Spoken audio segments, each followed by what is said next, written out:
Hi guys, welcome back to this become English champion YouTube channel.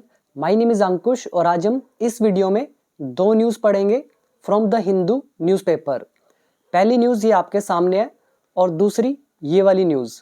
तो अगर video लंबी नहीं होती है तो मैं दोनों न्यूज़ आपके लिए रीड करूँगा और इनमें जो वर्ड मीनिंग हमारे ऐड हुए हैं, नए नए वर्ड्स, तो वो मैंने ऐड करे हैं 968 से हमारी द हिंदू न्यूज़पेपर वोकैबुलरी वाली PDF के अंदर। तो अभी शुरू करते हैं हमारी पहली न्यूज़ को रीड करना। अभी पिछली वीडियो में हमने पढ़ा था कि मोदी वहाँ पे गए थे चाइना 7 साल बाद, तो उसमें क्या क्या हुआ मीटिंग के अंदर, वो उससे रिलेटेड है आज की न्यूज़। तो पढ़ते हैं और वीडियो पसंद आए तो देखो कमेंट जरूर करना, वीडियो को शेयर कर देना और चैनल पर न्यू है तो सब्सक्राइब जरूर कीजिएगा। तो अब आ जाइए हेडलाइन पर। यहाँ लिखा है SCO हेड्स। SCO के जो हेड्स हैं, SCO क्या है? Shanghai cooperation organisation. ठीक है, यहाँ यहीं पे मीटिंग हुई थी ना, तो ये जो इनके हेड्स हैं SCO के, स्ट्रॉन्गली कंडेम, इन्होंने कड़ी निंदा की। कंडेम यहाँ पे वर्ब की फर्स्ट फॉर्म है, SCO हेड्स हमारा सब्जेक्ट हो गया, स्ट्रॉन्गली हमारी एडवर्ब की तरह काम करेगा। तो स्ट्रॉन्गली कंडेम मतलब होता है कड़ी निंदा करना। ये वर्ड आप याद कर सकते हो, बड़ा ही नॉर्मल वर्ड है कंडेम। तो किसकी आलोचना करी है? टेररिस्ट अटैक की, आतंकी हमले की इन पहलगाम में। सिंपल है बिल्कुल। अभी आ जाओ इसके नीचे, ये हमारी सब हेडिंग। यहाँ लिखा है डेक्लरेशन। डेक्लरेशन होता है घोषणा पत्र। जो भी उस मीटिंग में रिपोर्ट बनी होगी उसमें कुछ कुछ डिक्लेयर किया गया होगा, तो वो जो रिपोर्ट बनी उसको बोला डिक्लेरेशन, यानी कि घोषणा पत्र। तो ये जो घोषणा पत्र है वॉज साइंड, इस पर हस्ताक्षर किए गए। ये ऑब्जेक्ट, ये थर्ड फॉर्म टेंस हो गया, पास्ट इंडेफिनिट पैसिव वॉइस। तो इस पे हस्ताक्षर किए गए एंड अडॉप्टेड, और इसे अपनाया गया। बाय, किसके द्वारा? ऑल मेंबर्स, सभी सदस्यों के द्वारा। फिर आ गया सेमीकोलन। सेमीकोलन लगाकर न्यूज़ का सेकंड पार्ट क्या कवर होगा? दे ऑल्सो ओपोज, इन्होंने विरोध भी किया। ओपोज मतलब विरोध करना, ये वर्ब की फर्स्ट फॉर्म, दे सब्जेक्ट, ऑल्सो मतलब भी। तो इन्होंने इस चीज का भी विरोध किया। किस चीज का? यूनिलेटरल कुरेसिव मेजर्स का। मेजर्स मतलब होते हैं जिनको आप हिंदी में बोलते हैं उपाय। ठीक है, उपाय। कुरेसिव मतलब होता है फोर्सफुल, बलपूर्वक, जो जबरदस्ती किया गया हो। ठीक है, बलपूर्वक याद रखो, कुरेसिव। यूनिलेटरल मतलब होता है एक तरफा। हमने कई न्यूज़ में पढ़ा है ना, बाइलेटरल मीटिंग होगी। बाइलेटरल क्या था? द्विपक्षीय, दो पक्षों के बीच में। ऐसे बाई की जगह यूनी आ गया। यूनी का मतलब होता है एक, तो यूनिलेटरल मतलब एक तरफा। तो एक तरफा ये जो बलपूर्वक उपाय हैं, जैसे ट्रंप ने क्या किया, किसी कंट्री की कोई सलाह नहीं ली और अपने आप ही सब पे टैक्स लगा दिया, टैरिफ लगा दिया, तो उसको क्या बोलेंगे? कैसी डिसीजन थी वो? यूनिलेटरल डिसीजन, मतलब एक तरफा फैसला। और ये कुरेसिव लगा हुआ है, इसका मतलब है बलपूर्वक। ये वर्ड हमने किया था वर्ड नंबर 685 समथिंग में। ये जो आज ऐड हुए हैं वर्ड वो 968 से है। तो ये वर्ड हम ऑलरेडी कर चुके हैं, तो मैं इसको रिपीट नहीं करूंगा। ठीक है, पढ़ना आपकी जिम्मेदारी है वो। अभी पहला वर्ड देखो, ये आ गया यूनिलेटरल, एक तरफा। दूसरा कुरेसिव मतलब जो जबरदस्ती वाला हो, बलपूर्वक, फोर्सफुल। मेजर्स मतलब उपाय। यहां तक समझ में आया? ओपोज मतलब विरोध करना। तो उन्होंने विरोध भी किया है, किसका? ये जो एक तरफा बलपूर्वक उपाय हैं। इंक्लूडिंग, इंक्लूडिंग बताता है समेत। किसके समेत? Those of an economic nature, ये जो आर्थिक प्रकृति है, तो इसके जो उपाय हैं, तो इसके समेत इन मेजर्स का विरोध किया। पहले तो ये समझो, ये जो इंक्लूडिंग है इसको बोल दिया समेत। अगर आपको इसकी हिंदी करनी है ना एग्जैक्ट, तो ऐसा करोगे आप कि उन्होंने मतलब दे, उन्होंने इकोनॉमिक नेचर, आर्थिक प्रकृति के उपायों समेत एक तरफा बलपूर्वक उपायों का विरोध किया। यह है इसका मतलब। आप इसको कॉन्टेक्स्ट में तब समझ सकते हैं अगर आपको पता हो कि मीटिंग में क्या कुछ चल रहा है या वर्ल्ड में क्या कुछ चल रहा है, तभी इसका मतलब निकाल पाओगे। अभी मैं रूल बताता हूँ, देखो आप रूल पे फोकस ज्यादा करो। दोज ऑफ, अब ये दोज ऑफ कहाँ से आया और ये दोज का क्या मतलब है? ये दोज मेजर्स को बता रहा है। यानी कि यहाँ पे मेजर ही है, including measures of an economic nature. अब मेजर्स की जगह हमने क्या लिख दिया, दोज। अगर आपको याद हो तो वीडियो नंबर 300 से लेकर वीडियो नंबर 300 शायद 8 या 10 तक, इनके बीच में एक हमने टॉपिक किया था, then those of, then that of. आपके सामने आ रहा है दोज ऑफ। अगर वो वीडियो देख रखा है आपको बिल्कुल मतलब इजीली समझ में आएगा दोज क्यों आया। ठीक है, अब देखो बिना रूल सीखे अगर आप ये सब पढ़ोगे और जो मैं आपको बता रहा हूँ ये सिर से ऊपर से निकलेगा आपके, क्योंकि न्यूज़पेपर पढ़ा जाता है जब आपको एक बार इंग्लिश आ गई होती है, जब आप रूल मास्टर कर लेते हो उसके बाद ही न्यूज़पेपर पढ़ा जाता है। अगर सीधा यहाँ पर आ जाओगे पीएचडी की क्लास में, एक नर्सरी का बच्चा जिसको रूल तक नहीं आते हैं वो आके पीएचडी की क्लास में बैठेगा तो क्या होगा, सब कुछ बाउंस होगा, ऊपर से ही निकलेगा। ऐसे ही न्यूज़पेपर एडवांस्ड होते हैं, तो पहले मास्टर करना रूल्स को। ठीक है, तो अगर आपको सीखना है इंग्लिश, मुझसे सीखना चाहते हो, मास्टरी अचीव करना चाहते हो रूल्स पे, तो आप मेरा कंप्लीट इंग्लिश कोर्स ज्वाइन कर सकते हो। उसमें सब कुछ कवर है, हर चीज़ के लिए बेनिफिशियल है, चाहे आपको कॉम्पिटिटिव एग्जाम देना हो, चाहे कोई भी एग्जाम हो, चाहे जनरल इंग्लिश हो, स्पोकन हो, कुछ भी हो। तो अगर सीखना है तो डाउनलोड कर लेना become English champion app. Basic to advance level तक होगा और 600 से ज़्यादा वीडियोज़ है, 4000 से ज़्यादा वर्ड मीनिंग है, बहुत सारे एडवांस स्ट्रक्चर्स हैं, मतलब सब कुछ कवर अप इसके अंदर हो जाएगा। इसके अलावा कुछ करने की जरूरत आपको नहीं पड़ेगी।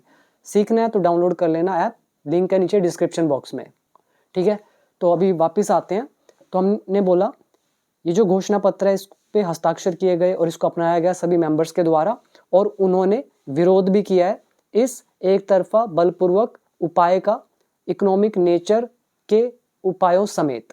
ठीक है, और इकोनॉमिक नेचर क्या होता है, हिंदी में तो पता चल गया, आर्थिक प्रकृति, और आर्थिक मतलब मनी से जुड़ा हुआ, यानी कि यहाँ पे एक्सपोर्ट इंपोर्ट और जो टैक्सेस लगते हैं उस कॉन्टेक्स्ट में यूज किया गया। ठीक है, तो अभी आओ मेन न्यूज़ की तरफ।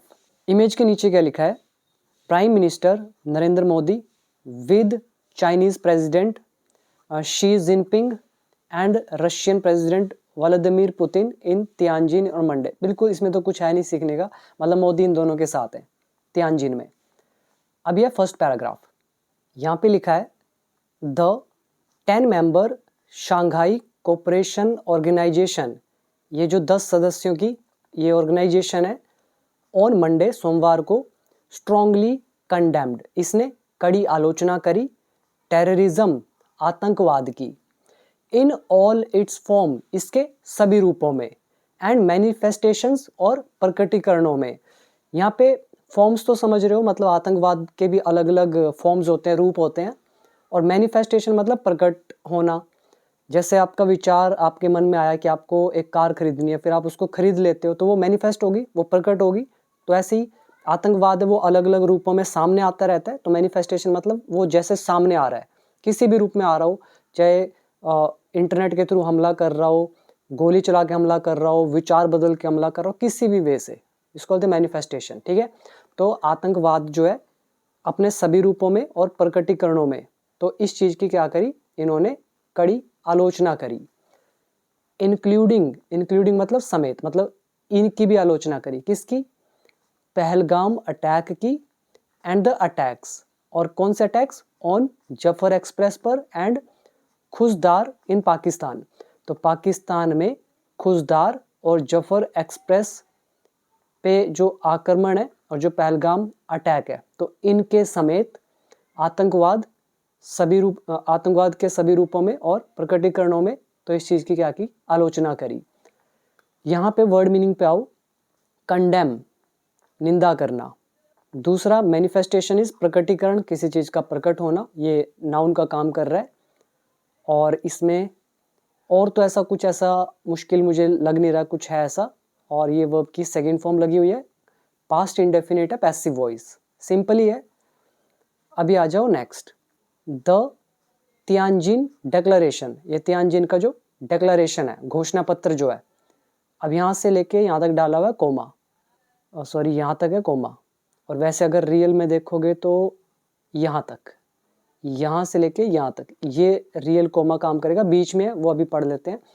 तियानजिन का जो घोषणा पत्र है, कोल्ड फॉर, इसने आह्वान किया। अब ये सब्जेक्ट हो गया, कोल्ड फॉर आह्वान करना मतलब इनिशिएट करना, तो ये वर्ब की सेकंड फॉर्म। तो किसका आह्वान किया? एन एंड, अंत का, समाप्ति का। किसका एंड?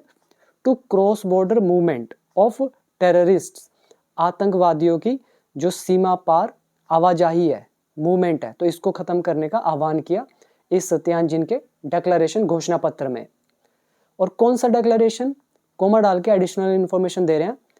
साइंड, आप यहाँ पे ऐसे भी लिख सकते थे विच वॉज साइंड, तो विच यहाँ रिलेटिव प्रोनाउन होता, हमने विच वॉज जो है इसको उड़ा दिया, सीधा लिख दिया साइंड। साइंड यहाँ पे वर्ब की थर्ड फॉर्म। तो जिसको साइन किया गया एंड अडॉप्टेड, और अपनाया गया, बाय ऑल मेंबर्स, सभी सदस्यों द्वारा, इंक्लूडिंग मतलब समेत, किसके समेत? भारत, पाकिस्तान एंड रशिया, तो इनके समेत। ठीक है, समझ में आया? तियानजिन घोषणा पत्र जिसको भारत, पाकिस्तान, रशिया समेत सभी सदस्यों द्वारा साइन किया गया और अडॉप्ट किया गया। तो इसने आह्वान किया समाप्ति का। किसकी समाप्ति? क्रॉस बॉर्डर मूवमेंट का। किसका क्रॉस बॉर्डर मूवमेंट? टेररिस्ट का, आतंकवादियों का। सिंपल है ये भी। वर्ड मीनिंग पर आओ। कॉल्ड फॉर, आह्वान करना। दूसरा अडॉप्ट, अपनाना। साइन, हस्ताक्षर करना। डिक्लेरेशन, घोषणा पत्र। और इसमें खास कुछ नहीं, आगे देखते हैं। द डिक्लेरेशन रीअफर्म्ड, रीअफर्म मतलब दोबारा से दोहराना, दोबारा से पुष्टि करना, मतलब दोबारा से कंफर्म करना, जिसको आप सुनिश्चित करना भी बोलते हैं ना, एंश्योर। तो ये जो डिक्लेरेशन है, घोषणा पत्र है, तो इसने रीअफर्म किया, इसने दोबारा से क्लियर किया, दोबारा से पुष्टि करी। किस चीज की? द ब्लॉक्स फर्म कमिटमेंट की। ब्लॉक मतलब संगठन, यहाँ पे लगा दिया अपोस्ट्रोफ एस, तो संगठन की या संगठन का। ये जो फर्म, फर्म मतलब दृढ़, फर्म यहाँ एडजेक्टिव का काम कर रहा है, तो ये दृढ़, और कमिटमेंट मतलब प्रतिबद्ध या वचनबद्ध। जो भी कमिटमेंट आप देते हो, ऐसी इन्होंने, संगठन ने कमिटमेंट दिया है, और कमिटमेंट कैसा है? फर्म है। तो कह रहे हैं ये जो डिक्लेरेशन है ना, इसने पुष्टि करी है, इसने दोबारा से एंश्योर किया है, सुनिश्चित किया है। किसको? संगठन के इस दृढ़ विश्वास को, इस दृढ़ कमिटमेंट को। और कौन सा, मतलब क्या वादा? टू फाइट, फाइट करने का। अगेंस्ट टेररिज्म, आतंकवाद के खिलाफ। सेपरेटिज्म मतलब अलगाववाद के खिलाफ। एंड एक्सट्रीमिज्म, और उग्रवाद के खिलाफ। यहां तक क्लियर हो गया? अब आपको इसका सिंपल ब्रेक करके बता देता हूं। कह रहे हैं कि जो आतंकवाद है, अलगाववाद है। अलगाववाद क्या होता है? अलग करते हैं ना, जैसे किसी को तोड़ना चाहते हैं, उसको बोलते हैं। और ये जो एक्सट्रीमिज्म है, एक्सट्रीमिज्म क्या होता है? उग्रवाद या कट्टरपंथी जो होती है। तो इसके खिलाफ जो फाइट है, तो इसके लिए उन्होंने फर्म कमिटमेंट दिया है। तो ये जो संगठन का फर्म कमिटमेंट है ना इन सब के खिलाफ, तो इसको रीअफर्म किया है, मतलब कंफर्म किया है एक तरह से दोबारा से इस डिक्लेरेशन ने। टेंस है पास्ट इंडेफिनिट एक्टिव वॉइस। तो एक तो ये करा है, एंड, और, स्ट्रेस्ड, और जोर दिया है। देखो ये जो ट्रांसलेशन दिख रही है ना, इजी नहीं है, मतलब हिंदी समझने में भी आपका दिमाग लगेगा। ऐसा नहीं है कि सीधा सीधा समझ में आ जाएगा। ठीक है, तो जिसका अच्छा लेवल है तो वो आराम से समझ पा रहा होगा। थोड़ा एडवांस है, अभी और दिमाग लगेगा। तो एक तो इन्होंने पुष्टि करी है दोबारा से फर्म कमिटमेंट की, एंड, और, स्ट्रेस्ड, और जोर दिया। किस पर जोर दिया? The in admissibility, in admissibility पर। बहुत प्यारा वर्ड है। एडमिशन लेते हो ना आप कॉलेज में, एडमिशन मतलब दाखिला लेते हो, आपको स्वीकार कर लिया जाता है कॉलेज में, और इन लगा दिया, इन एडमिसिबिलिटी। पहले तो ये नाउन है, तो इन एडमिसिबिलिटी का मतलब हो गया अस्वीकार्यता, मतलब जहाँ पे स्वीकार न किया जा, मतलब किसी को स्वीकार न किया जाए। तो ये जो अस्वीकार्यता है, इस पर जोर दिया। और किसकी अस्वीकार्यता, मतलब किसको स्वीकार न करने की बात कर रहे हैं? ऑफ अटेम्प्ट्स, प्रयासों की अस्वीकारिता। कौन से प्रयास? टू यूज, यूज करने की। किसको यूज करने की? टेररिस्ट को, आतंकवादियों को, सेपरेटिस्ट, अलगाववादियों को, और ये जो एक्सट्रीमिस्ट, उग्रवादी ग्रुप्स हैं, इनको। फॉर, किस लिए? मर्सिनरी पर्पसेस के लिए, मतलब अपने भाड़े वाले उद्देश्यों के लिए, या फिर आप ऐसा कहो अपने सेल्फिश मोटिव्स के लिए। तो अच्छा वर्ड है मर्सिनरी पर्पसेस। पर्पसेस मतलब उद्देश्य, मर्सिनरी मतलब जो अपने लिए किया जाए, अपने स्वार्थ के लिए किया जाए। और जैसे आप देखते हो ना, भाड़े पे पुलिस होते हैं, भाड़े वाले पुलिस वाले, भाड़े वाले वर्कर ऐसे होते हैं, उनके लिए भी ये वर्ड यूज़ किया जाता है। अभी मैं आपको दिखाऊंगा वर्ड मीनिंग में, थोड़ा कॉम्प्लिकेटेड जरूर है बट इसको ध्यान से समझना। अब ये जो डिक्लेरेशन है ये रीअफर्म करता है, ये दोबारा से सुनिश्चित करता है किसको, ये जो संगठन का दृढ़ कमिटमेंट है इसको। और कौन सा कमिटमेंट है, फाइट करने का इन सभी चीज़ों के खिलाफ। और ये डिक्लेरेशन स्ट्रेस्ड, इसने जोर भी दिया किस पर, ये जो प्रयास हैं, कौन से प्रयास, ये जो ग्रुप्स को यूज़ करने के, ये जो आतंकवादी ग्रुप, सेपरेटिस्ट ग्रुप और जो एक्सट्रीमिस्ट के ग्रुप्स हैं, इनको यूज़ करने के जो प्रयास है, तो इनको अस्वीकार करने पर जोर दिया। मतलब वही, अगर कोई भी इनको यूज़ करेगा ना, इनकी हेल्प लेगा, तो ये बिल्कुल भी स्वीकार नहीं किया जाएगा। तो ये डिक्लेरेशन ने इस पर जोर दिया। अब आपको समझ में आया, थोड़ा सा कॉम्प्लिकेटेड है हिंदी, बट थोड़ा दिमाग तो आपको लगाना पड़ेगा, ठीक है। ये बच्चों वाला लेवल नहीं है, मैंने जैसे कहा था थोड़ा एडवांस्ड है। अभी आओ वर्ड मीनिंग पे। पहले ये है सेपरेटिज्म, इसको बोलते हैं अलगाववाद, विभाजन की नीति या अलग राज्य देश बनाने की सोच। एग्जाम्पल्स आपको सेल्फ रीड करने हैं, कोई इतने मुश्किल चीज़ नहीं है ये। और ये पीडीएफ भी मेरे कोर्स के अंदर गिवन है वर्ड मीनिंग के फोल्डर में, अपडेट होती रहती है वहाँ पे। दूसरा वर्ड आ गया एक्सट्रीमिज्म, ये वर्ड भी कई बार किया हमने, मतलब अतिवाद कह सकते हो, कट्टरता कह सकते हो, अत्यधिक उग्र सोच कह सकते हो, या उग्रवाद भी बोल सकते हो, ठीक है। उग्रवाद की सेंस में काफ़ी आता है। और ये आ गया इसका एग्जाम्पल, ये सब आप सेल्फ रीड करेंगे, ठीक है। ये आ गया हमारा नेक्स्ट वर्ड है इनएडमिसिबिलिटी, मतलब अस्वीकार्यता, अमान्यता, जिससे मानना या स्वीकार करना संभव ना हो।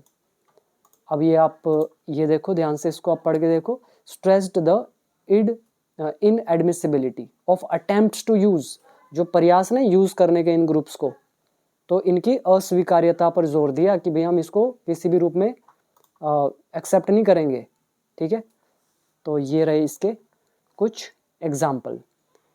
अभी आ जाओ नेक्स्ट पैराग्राफ पर। द मेंबर्स स्टेट्स, जो मेंबर स्टेट्स हैं, स्टेट्स मतलब राज्य, लेकिन यहाँ देशों के लिए यूज़ किया गया है, मतलब सदस्य देश जो हैं, ऑल्सो अपोज्ड, तो इन्होंने विरोध भी किया किसका, यूनिलेटरल कोरेसिव मेजर्स का। अभी बताया था एक तरफा जो बलपूर्वक उपाय हैं, इनका भी विरोध किया। इंक्लूडिंग मतलब समेत, किसके साथ, दोज ऑफ, मतलब ये जो मेजर्स हैं, दोज ऑफ ऊपर बताया था अभी, एन इकोनॉमिक नेचर, मतलब आर्थिक प्रकृति के उपायों समेत एक तरफा बलपूर्वक उपायों का विरोध किया मेंबर स्टेट्स ने, मतलब सदस्य देशों ने। और कौन से उपाय हम यहाँ लगा रहे हैं, दैट, जो, कॉन्ट्रावीन, जो उल्लंघन करते हैं। That is a relative pronoun here, use किया गया है मेजर्स के लिए, उपायों के लिए। कौन से उपाय, दैट कॉन्ट्रावीन, जो उल्लंघन करते हैं। अच्छा वर्ड है कॉन्ट्रावीन, इसको भी मैं आपको दिखा देता हूँ। ये हमने एडिटोरियल में भी किया था और यहाँ भी मैं आपको दिखा देता हूँ। ये रहा वर्ड हमारा कॉन्ट्रावीन, मतलब उल्लंघन करना, विरुद्ध जाना, नियम तोड़ना। Here are a few examples, you can read them. और एक इससे पहले वर्ड आया था मर्सिनरी, मतलब भाड़े का, लालची, पैसे के लिए काम करने वाला। ये आया था ना इधर, ये अभी आपको दिखाता हूँ, ये वाला मर्सिनरी पर्पसेस, तो ये है भाड़े वाले पर्पसेस। यहाँ पे न्यूज़ में यूज़ हुआ है अपने सेल्फिश मोटिव के लिए किया गया ऐसा पर्पसेस। और यहाँ मर्सिनरी जो ज़्यादा यूज़ होता है, ये आप देख रहे हो ऐसे यूज़ किया जाता है ज़्यादातर, ठीक है। The king hired mercenary soldiers in to fight the battle, तो उन्होंने भाड़े के सैनिकों को रखा, ठीक है। ऐसी उसका जो ये लालची रवैया है, मर्सिनरी एटीट्यूड है, मतलब अपने स्वार्थ के लिए ऐसा रवैया। और ये रहे इसके, देखो ये जो आज की सेंस में यूज़ हुआ है न्यूज़ में, वो ये वाला है। कंपनी की लालची नीयत के लिए उसकी आलोचना हुई। The company was criticised for its mercenary motives, अपने लालची उद्देश्य, अपने स्वार्थपूर्ण उद्देश्य के लिए, ठीक। अभी आओ वापस, तो हम कह रहे हैं जो मेंबर स्टेट्स हैं, इन्होंने विरोध किया है एक तरफा बलपूर्वक उपायों का, जिसमें इकोनॉमिक नेचर वाले उपाय भी शामिल हैं जो उल्लंघन करते हैं। किसका उल्लंघन करते हैं? द यूनाइटेड नेशंस चार्टर का। चार्टर क्या होता है? यूनाइटेड नेशन का चार्टर जैसे हमारा संविधान है जिसमें रूल रेगुलेशन लिखे हुए हैं, ऐसे ही यूएन चार्टर है, ठीक है, संविधान की तरह उनके। तो इसका उल्लंघन करते हैं। And principles of the world trade organisation, और जो वर्ल्ड ट्रेड ऑर्गेनाइजेशन के सिद्धांत हैं तो इनका उल्लंघन करते हैं। In a possible reference to the US tariffs. अब ये जो बोला गया ना, ये सारा विरोध किया गया है, तो कह रहे हैं ये जो संभव रेफरेंस है, जो संभव संदर्भ है, इस पॉसिबल को हटा दो, सीधा पढ़ो इन अ रेफरेंस टू, मतलब किसी चीज के संदर्भ में। किसके संदर्भ में बोला गया है? यूएस टैरिफ्स के। और ये रेफरेंस कैसा है? पॉसिबल। पॉसिबल एडजेक्टिव है, तो ये संभावना बता रहा है कि हो सकता है कि यूएस टैरिफ के संदर्भ में ये बोला गया है, तो इसीलिए पॉसिबल लगाया है, ये संभावना को बताता है, ठीक है। तो कॉम्प्लिकेटेड है, देखो थोड़ा सा, मैं मानता हूँ इस चीज़ को, बेसिक लेवल वैसे भी नहीं है, ये एडवांस है। आगे देखो, चाइनीज़ प्रेसिडेंट शी जिनपिंग, ये जो शी जिनपिंग है, फिर देखो कोमा डाल दिया यहाँ से यहाँ तक, तो इन्होंने इन हिज ओपनिंग रिमार्क्स, अपनी ओपनिंग रिमार्क्स में, मतलब अपने ओपनिंग कमेंट्स में या फिर अपने भाषण के शुरुआत में, क्रिटिसाइज्ड, आलोचना करी, किसकी? द बुलिंग बिहेवियर, ये जो धमकी देने वाला बिहेवियर है। बुली होता है ना, कोई पावरफुल बंदा किसी को नीचे लेवल का होता है उसको दबाने की कोशिश करता है, उसको तंग करता है, तो उसको बोलते हैं बुली करना। और यहाँ पे बुलिंग एडजेक्टिव का काम कर रहा है। बुलिंग बिहेवियर यानी कि तंग करने वाला नेचर, परेशान करने वाला नेचर, धमकी देने वाला नेचर, ठीक है। तो यूएस ने टैक्स लगाया, तो कैसा नेचर है? Bullying nature. पिछली वीडियो में भी आया था ये वर्ड। तो चाइनीज़ प्रेसिडेंट जिनपिंग ने अपने ओपनिंग भाषण में आलोचना करी है इस धमकाने वाले बिहेवियर की।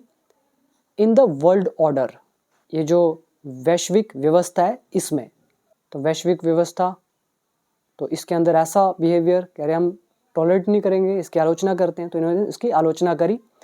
एंड और कोल्ड अपॉन, और आह्वान किया लीडर्स से, to adhere to, adhere to मतलब होता है मानना, किसी चीज़ को फॉलो करना, ये हमारी फिक्स प्रपोजिशन है।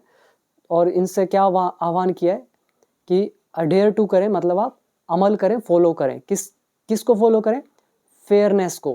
फेयरनेस मतलब जिसको आप क्या बोलते हैं, एग्जैक्ट वर्ड इसका होता है जिसमें पक्षपात आप ना करें, ठीक है, पक्षपात रहित बोल सकते हो। और इसके अलावा जस्टिस मतलब न्याय, ठीक। तो इन दोनों का आप फॉलो करें इनको। वाइल ओपोजिंग, ओपोज करते हुए, विरोध करते हुए, किसका विरोध? कोल्ड वॉर मेंटालिटी का। कोल्ड वॉर मेंटालिटी क्या होती है? ऐसी सोच, मतलब एक जो मान लो पुरानी लड़ाई है आपकी और अभी भी उसी लड़ाई के बेस पे आप सोच बना रखी है आपने, उसको बोलते हैं कोल्ड वॉर मेंटालिटी। अगर जो आपका पहले का दुश्मन है, चाहे वो अब बदल गया हो, लेकिन अभी भी आप उसको दुश्मन के रूप में ही देख रहे हो, तो इसको बोलेंगे कोल्ड वॉर मेंटालिटी। जैसे इंडिया और चाइना है, मान लो अभी ये एक दूसरे के साथ बात कर रहे हैं, अब यूएस को लगेगा अच्छा बेटा तुम कोऑपरेशन कर रहे हो, देखो अब मैं तुम्हारे खिलाफ क्या करता हूँ। तो यूएसए ने क्या सोचा कि यार ये दोनों मिलके तो साजिश कर रहे हैं हमारे खिलाफ, तो ऐसी मेंटालिटी बना लेते हैं, इसको बोलते हैं कोल्ड वॉर मेंटालिटी, ठीक है। यहाँ पे देखो इसके आगे क्या लिखा हुआ है चाइनीज़ प्रेसिडेंट के, कि चाइनीज़ प्रेसिडेंट जो है हु चेयर्ड, जिन्होंने अध्यक्षता की, who are a relative pronoun, chair मतलब अध्यक्षता करना, तो जिन्होंने अध्यक्षता करी, किसकी अध्यक्षता?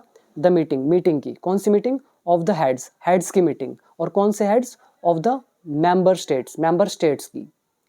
अब आप पूरा मतलब निकाल लोगे कि चाइनीज़ प्रेसिडेंट जिनपिंग, जिसने मेंबर स्टेट्स के हेड्स की मीटिंग की अध्यक्षता करी, तो इसने अपने ओपनिंग स्पीच में, ओपनिंग टिप्पणियों में आलोचना करी है बुलिंग बिहेवियर की वर्ल्ड ऑर्डर में, वैश्विक व्यवस्था में, और आह्वान करा है लीडर से कि वो फॉलो करें फेयरनेस को और जस्टिस को। और ओपोज करते हुए ये सब किया है, वाइल ओपोजिंग, ओपोज करते हुए, विरोध करते हुए, किसका? कोल्ड वॉर मेंटालिटी का, ऐसी सोच का। सिंपल। अभी इसमें आओ वर्ड मीनिंग पे। पहला ओपोज, विरोध करना, मेजर्स, उपाय, कोरेसिव, बलपूर्वक, प्रिंसिपल्स सिद्धांत, पॉसिबल मतलब संभव, एडजेक्टिव का काम कर रहा है, रेफरेंस टू मतलब संदर्भ देना किसी चीज का, चेयर मतलब अध्यक्षता करना, रिमार्क्स मतलब कमेंट्स टिप्पणियां, बुलिंग बिहेवियर परेशान करने वाला बिहेवियर, वर्ल्ड ऑर्डर वैश्विक व्यवस्था, कॉल अपॉन आह्वान करना जैसे कॉल फॉर बोलते हो, और अडेयर टू उसको फॉलो करना, और फेयरनेस जहाँ पे कोई भी पक्षपात नहीं है। एग्जैक्ट वर्ड मुझे याद नहीं आ रहा है, मतलब जिसमें आप किसी के साथ बाइज्ड नहीं होते हैं, आप पार्शल नहीं होते हैं, इम्पार्शलिटी बोलते हैं ना, पक्षपात रहित, वही चीज़ है फेयरनेस। यही है इसमें, और तो कुछ नहीं। अभी ये थोड़ा सा ये भी देख लेते हैं। ओपोज टेररिज्म, आतंकवाद का विरोध किया पीएम ने एट एससीओ समिट, एससीओ शिखर सम्मेलन में, समिट मतलब शिखर सम्मेलन। मोदी टॉट्स, मोदी ने प्रचार किया पीस, शांति का। अच्छा वर्ड है टॉट, टॉट का मतलब क्या होता है ये मैंने ऐड किया हुआ, मैं आपको दिखा देता हूँ। ये वर्ड तीसरी चौथी बार मैंने देखा है न्यूज़पेपर के अंदर, बट मैंने ऐड नहीं करा था, आज मैं ऐड करता हूँ। यह है टॉट। इसका मतलब होता है प्रचार करना, गुणगान करना, बेचने के लिए जोर देना। समझ में आया? एग्जाम्पल देख लो, the company is touting its new product, company अपने नए प्रोडक्ट का प्रचार कर रही है एज अ गेम चेंजर। ठीक है, और ये आप सेल्फ रीड कर लो, मतलब इन शॉर्ट उसकी बढ़िया बढ़िया तारीफ करी जाती है, उसी को बोलते हैं। तो मोदी को कॉल किया था ना जेलेंस्की ने कि भाई आप रशिया के प्रेसिडेंट से बात करना कि सीज फायर करे, इमीडिएट सीज फायर। तो ऐसे इसीलिए मोदी जो है एक टॉट्स किया इन्होंने, पीस, ठीक है, मतलब शांति का इन्होंने प्रचार किया। और कब?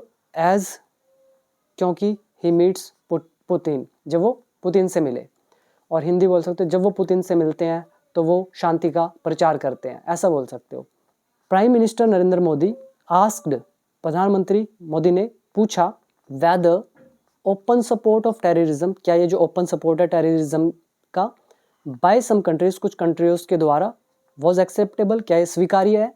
अगर आप ध्यान से नोटिस करो, दिस इज इनडायरेक्ट नरेशन। ये आस्क कहाँ से आ गया? सैड, जो हमारा सैड टू होता है, सैड सिंपल, वो बदल गया आस्क के अंदर, क्योंकि क्वेश्चन पूछा जा रहा है। ये वेदर कहाँ से आ गया? ये हमारा इंटेरोगेटिव नरेशन का पार्ट है, जो हमारे सेंटेंस क्या से स्टार्ट होते हैं, तो हम इसकी जगह इफ या वेदर लिखते हैं। तो आपके सामने है, उन्होंने कहा होगा इज एक्सेप्टेबल। क्वेश्चन उन्होंने मोदी ने ऐसे पूछा होगा, is open support of terrorism by some countries acceptable, क्या ओपन सपोर्ट जो है टेररिज्म का कुछ कंट्रीज के द्वारा, क्या ये स्वीकार्य है। तो उन्होंने इज से स्टार्ट किया, मतलब क्या से सेंटेंस स्टार्ट हुआ। इनडायरेक्ट नरेशन हमने बनाया, तो हमने डबल इन्वर्टेड कोमा हटाने के लिए वेदर का यूज किया, और इज हमारा किस में बदल गया? वॉज के अंदर। This is the power of learning. तो इन्होंने ये सब किया। As he spoke at the summit meet of the heads of the state of the SCO on Monday, मतलब मंडे को एससीओ के स्टेट्स के हेड्स की जो मीट है। अब देखो ऑफ कितनी बार आया? 1 2 3, उल्टा पढ़ेंगे ना, एससीओ के स्टेट के हेड्स की मीट, ठीक है। इनका जो मीटिंग हुआ तो उसमें मोदी ने बोला, सिंपल ही है। आगे देखो, वी मस्ट ज्वाइंटली ओपोज, हमें मिलकर ओपोज करना चाहिए आतंकवाद का, in all it's forms and colours, इसके सभी रूप और रंगों में। कलर्स मतलब समझ रहे हो ना, रूप ही होता है। आगे देखो, prime minister Narendra Modi met, ये मिले रशियन प्रेसिडेंट व्लादिमीर पुतिन से मंडे को, एंड स्ट्रेस्ड, और इन्होंने जोर दिया किस पर? The need for a ceasefire, जो ये युद्ध विराम की जरूरत है, इस पर जोर दिया इन यूक्रेन में। Had an excellent meeting with president Putin, मतलब बहुत अच्छी मुलाकात रही प्रेसिडेंट पुतिन के साथ। डिस्कस्ड वेज, जो उपाय हैं, वेज हैं, उनकी चर्चा करी। टू डीपन, गहरा करने के लिए, बायलेटरल कोऑपरेशन को, ये द्विपक्षीय सहयोग को, इन ऑल सेक्टर्स, सभी क्षेत्रों में। तो ही सेड, उन्होंने कहा। ये डबल इन्वर्टेड कोमा दिख रहा है यहाँ से यहाँ तक, ये मोदी के कहे हुए exact word. Have a meet मतलब क्या होता है? मीटिंग होना। हैव का सेकंड फॉर्म हैड। तो एक एक्सीलेंट मीटिंग हुई इनके साथ, और डिस्कस करे तरीके गहरे करने के लिए बायलेटरल कोऑपरेशन को। बायलेटरल द्विपक्षीय, दो पक्षों के बीच, कोऑपरेशन इज सहयोग, डीपन वर्ब है, गहराई, गहरा बनाना, और स्ट्रेस इज जोर देना, the need for a cease fire युद्ध विराम की ज़रूरत, और एक्सेप्टेबल स्वीकार्य, समिट मतलब शिखर सम्मेलन, मीट मतलब ये सम्मेलन वाला मिलन, ओपोज विरोध करना, और इसमें खास कुछ नहीं है। तो ये पूरी न्यूज़ समझ में आई। अभी दूसरी न्यूज़ भी देखते हैं, फटाफट से इसको मैं रीड करता हूँ। ओवर 800 किल्ड, 800 लोग मारे गए, 2800 इंजर्ड हुए, एज क्योंकि अर्थक्वेक स्ट्राइक्स अफगानिस्तान, अर्थक्वेक जो है इसने हिट करा है अफगानिस्तान को। ये प्रेजेंट इंडेफिनिट है। 800 जो है वर लगा सकते हो, किल्ड यहाँ पे वर्ब की थर्ड फॉर्म, 800 ऑब्जेक्ट, ठीक है। तो इतने मारे गए, इतने इंजर्ड हुए, ये किल्ड और इंजर्ड वर्ब की थर्ड फॉर्म है दोनों। अ स्ट्रॉन्ग अर्थक्वेक, एक जो स्ट्रॉन्ग अर्थक्वेक है, एंड मल्टीपल आफ्टर शॉक्स, और जो बहुत सारे आफ्टर शॉक्स हैं, आफ्टर मतलब बाद में, और शॉक मतलब झटके, मतलब अर्थक्वेक के बाद में कई सारे झटके आए हैं, उनको बोला गया आफ्टर शॉक्स। तो ये जो स्ट्रॉन्ग अर्थक्वेक है और जो कई आफ्टर शॉक्स हैं, कोलैप्स्ड होम्स, तो इसने घरों को गिरा दिया। ऑन टू, किस पर गिराया? स्लीपिंग फैमिलीज पर, जो सो रहे परिवार है इन पर। ऑन टू कैसे आया? किसी चीज़ के ऊपर कोई चीज़ रखी है ऑन, और मूवमेंट से किसी दूसरी चीज़ के ऊपर आ जाए तो ऑन टू, ठीक है।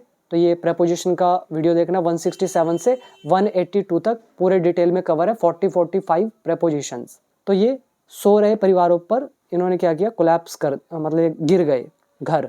और कहाँ पर? इन अ रिमोट माउंटेनियस रीजन इन अफगानिस्तान। जो ये रिमोट मतलब सुदूर, दूर के, माउंटेनियस मतलब पहाड़ी, रीजन क्षेत्र, अफगानिस्तान के जो ये सुदूर और पहाड़ी क्षेत्र हैं, तो इनमें सो रहे परिवारों पर जो घर हैं वो ढह गए। और किसने ढाए हैं? इन स्ट्रॉन्ग अर्थक्वेक ने, और मल्टीपल जो झटके हैं अर्थक्वेक के बाद, तो इसने। रिजल्ट क्या हुआ इसका? मंडे को हुआ ये, किलिंग मोर देन 800 पीपल, जिसमें 800 लोग मारे गए, एंड इंजरिंग एटलीस्ट इतने लोग इंजर्ड हो गए। अब ये ट्रांसलेशन कैसे आई है? वीडियो नंबर 284 से लेकर 287 तक देखना, आपको ये कॉज एंड इफेक्ट वाला रूल समझ में आएगा, ठीक है। आगे लिखा है, अ मैसिव रेस्क्यू ऑपरेशन, एक व्यापक, एक बड़ा जो बचाव ऑपरेशन है, इज अंडरवे, वो जारी है, इन द एरिया, क्षेत्र में, according to the Taliban authorities के अनुसार। द सिक्स मैग्नीट्यूड अर्थक्वेक, जो 6 तीव्रता का भूकंप है, स्ट्रक, तो इसने हिट करा, स्ट्राइक का second form struck, just before midnight से पहले, मतलब 10-11 बजे के आसपास। इससे रिजल्ट क्या हुआ? कोमा डाल के रिजल्ट बता रहे हैं, यानी कि कॉज एंड इफेक्ट का लेसन, यही ऊपर जो मैंने आपको बताया। रैटलिंग, रैटल वर्ड पिछली वीडियो में आया था, ठीक है। रैटल मतलब मैंने आपको रैटल स्नेक का एग्जाम्पल भी दिया था। तो इसने हिलाकर रख दिया बिल्डिंग्स को, from Kabul to neighbouring Pakistan capital Islamabad, Kabul से लेके जो पड़ोसी पाकिस्तान की राजधानी है इस्लामाबाद, यहाँ तक। द एपिसेंटर वॉज, एपिसेंटर होता है भूकंप का केंद्र, तो ये was about 27 kilometre of Jalalabad से यह 27 किलोमीटर के आसपास था, मतलब केंद्र भूकंप का। और ये जलालाबाद कहाँ पे? इन नंगारहार प्रोविंस मतलब प्रांत, ये कोई जगह का नाम होगा यहाँ पे, according to the US geological survey, इसके अकॉर्डिंग। सिंपल, ऊपर है डेविस्टेटिंग डिजास्टर, डेविस्टेटिंग का मतलब होता है विनाशकारी, और डिजास्टर मतलब आपदा। तो वर्ड कौन कौन से याद करें? मल्टीपल मतलब बहुत सारे, आफ्टर शॉक मतलब भूकंप के झटके जो भूकंप के बाद आते हैं, रिमोट हो गया सुदूर, नेक्स्ट है माउंटेनियस पहाड़ी, और मैसिव मतलब व्यापक, स्ट्राइक हमला करना, struck second form, rattle is हिला देना, एपिसेंटर भूकंप का केंद्र, यही इसमें वर्ड है। इसके बाद लास्ट है हमारा civil defence workers, local people and soldiers, helping, ये सब मदद कर रहे हैं इंजर्ड, चोटग्रस्तों की, अर्थक्वेक हिट अफगानिस्तान, भूकंप प्रभावित अफगानिस्तान में। तो ये थी हमारी आज की वीडियो, उम्मीद करता हूँ आपको पूरा डिटेल में समझ में आया होगा। तो कैसी लगी वीडियो कमेंट सेक्शन में ज़रूर बताइएगा, और बाकी become English champion app download करें, इंग्लिश को मास्टर करो, आपको बहुत कुछ समझ में आएगा, ठीक है। सारी न्यूज़ समझ में आएगा, क्योंकि बिना रूल के कुछ भी नहीं है। अगर आप रूल सीखने के बाद न्यूज़पेपर नहीं भी पढ़ोगे ना, तो भी कोई प्रॉब्लम नहीं है, तब भी आप स्पीकिंग कर पाओगे, आराम से कर पाओगे, बाकी आपकी मर्जी। थैंक यू सो मच, मिलते हैं नेक्स्ट वीडियो में।